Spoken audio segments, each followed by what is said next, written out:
Run. Written by PalomaSheith. Read by Tycho Dragon. Fandom Voltron Legendary Defender. Relationship Keith Shiro.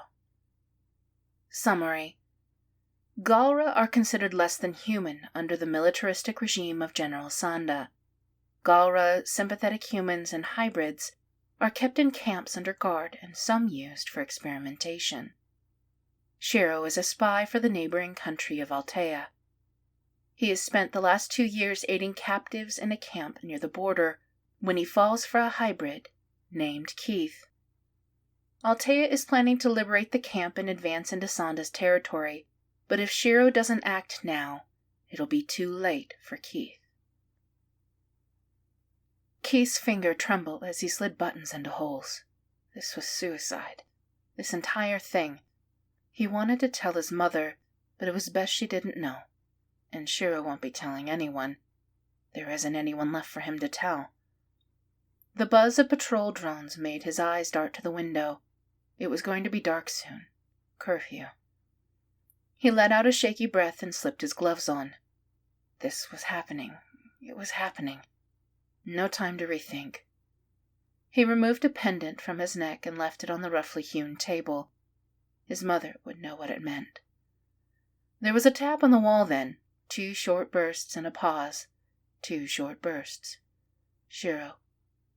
Keith glanced around the one-room shack he'd shared with his mother for the last 10 years. Their entire lives under General Sanda's regime here. He pushed away his surging emotions and slung his bag over his shoulder. The makeshift door was blessed quiet as he closed it behind him. Shiro was waiting at the edge of the shadows, still in uniform, gray eyes flashing with emotions. Keith loved him. Loved him so much that he thought he was going insane at first. Galra were different, his mother explained once. She had never even looked at another man after his father was murdered. She couldn't. We mate for life, she told him, and that was that. Keith knew immediately, when he'd finally had the courage to let Shiro pull him into his arms, that there was no other. Could never be another. It was a terrifying thought, at first. Shiro ran a gloved thumb over Keith's cheek. Are you sure about this? Keith nodded and placed his own hand over Shiro's. We have to run. For a moment Shiro smiled, and then, You're my prisoner, got it? Keith pressed his lips together and nodded. Shiro pressed a quick kiss to his forehead and then turned him around where he snapped the cuffs gently on Keith's wrists. Soon, Shiro whispered, his voice tight, and he led Keith toward the first checkpoint. There were 3 checkpoints between them and freedom. Well, to the 5 miles of forest between the camp and the Altean border, Altea had been at war with Sanda this entire time, citing human rights violations and war crimes, but to Sanda, Galra weren't human. Humans who mingled were traitors, and hybrids like Keith were abominations. Shiro tugged on Keith's arm. Ready? He whispered. Keith licked his lips and coughed. His throat was dry. Ready. Shiro pushed him forward and Keith made a show of stumbling. The checkpoint guards watching. Taller one with a smirk. Taking this half-breed over to Hira's lab, Shiro said to the guards. They nodded and began to open the locks. Shiro pulled Keith to him and pressed a reassuring hand to his back. They passed through. Chains rattling and electronic beeps behind them. Keith swallowed hard. His heart was beating too fast. He squeezed his eyes closed, trying to calm himself. You're doing great, baby, Shiro whispered. Shiro's voice was calming. It always was. Keith opened his eyes and tried not to bury his face against Shiro's shoulder. He was scared. So fucking scared. But Shiro knew what he was doing. Shiro had been working at the camp under Altean orders for 2 years, gathering intel and aiding prisoners in any way he could. Shiro was able to bring in Altean medicines. That's how they met. Keith's mother had pneumonia. She was going to die. Shiro's help saved her. They became friends, then more. Second gate. 2 more guards, but heavier weapons. Same story. A broad, stocky guard looked Keith up and down. "Oh, hero's gonna have fun with this one, eh? Make it useful, even." He laughed. His swollen lips curled into a smile. "Sure, go on. Get it out of here." Shiro laughed. Keith could hear the uneasiness. The guard didn't. The third gate was nearest the road and the hardest to get through, especially if Griffin was around. Lieutenant Griffin had taken a particular dislike to him. Shiro rubbed his thumb against Keith's skin just above the cuff. "Almost there, okay? You're okay." "Yeah," Keith coughed and cleared his throat. "Yeah, I'm good. He stole a quick look at Shiro. Shiro caught his eyes and allowed a brief smile that was gone too soon. Shiro was scared too. The thought hit Keith and he stumbled a bit. Keith's escape wasn't approved. When the orders came for Keith to be taken to Hira for research, Shiro had begged command to step in. The camp was going to be liberated, Commander Iverson had said. Shiro just had to be patient. Keith wasn't a valuable enough asset for them to jump the gun. Commander Iverson told him to stand down. Shiro didn't. The final checkpoint loomed in front of them. There were 4 guards total, heavily armed and with a transport on standby. Their transport. Keith could hear the electricity buzzing around the fence. Shiro stood taller, chin up and chest out. Showtime. Keith slumped more. The pressure on his wrists hurt, but it didn't matter.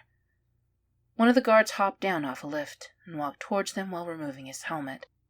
Griffin. Damn. "Captain?" Griffin saluted Shiro. "Lieutenant," Shiro replied warily. "I trust our transport is ready?" "Yes, sir. I'm confused, though. You don't have a driver. I'd be honored to accompany you to the facility." "This one has a history." Griffin sneered at Keith. "That won't be necessary," Shiro replied and began to walk past. Griffin stepped in front of them. Keith felt Shiro tense next to him. "What is it, Griffin?" Shiro asked. He didn't try and hide his irritation. "I have a request, sir." Shiro's grip loosened. "What is it?" Griffin grinned and landed a blow hard against Keith's jaw. Before Keith could process more than the sting and sensation of falling, Griffin was on the ground. The night went silent. The 3 other guards frozen, eyes wide. Keith looked up at Shiro, rage residing in his normally gentle features. Keith had never seen Shiro's anger like this. It was terrifying. Keith made a soft noise, and Shiro turned to him and blinked, coming back to himself. Shiro looked at the 3 remaining guards and pulled his uniform straight. "Dr. Hira's subjects are to be presented in perfect condition." "Lieutenant!" Shiro barked at Griffin, who was attempting to stand on unsteady legs.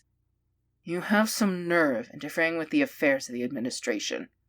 I'm sorry, sir," Griffin said weakly.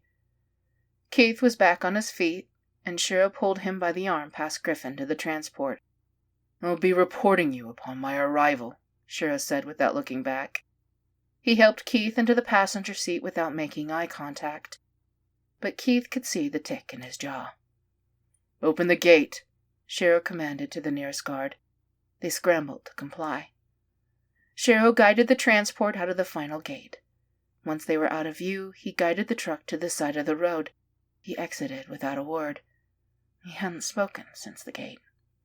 Keith started when his door opened. Shiro pressed his hands on either side of Keith's face, angling and inspecting him with a frantic look. "Shiro," Keith said, and put his hands over the ones cupping his face. "Shiro, I'm okay. I'm okay." Shiro's eyes shone in the dim light. "I'm so sorry, Keith. I didn't know he was—" Keith silenced him with a kiss. A gentle press of lips that evolved into something deeper. Tongues pressing and breathing ragged with roving hands. "I love you, Keith," Shiro breathed. "I love you." "I love you," Keith said, and pressed their foreheads together. "We're okay. We're going to Altea, and you're going to get in trouble, but they're going to take us in, and we'll be okay." Shiro nodded and smiled as he looked up. "Iverson is going to dress me down for the next year," he said with a half-laugh.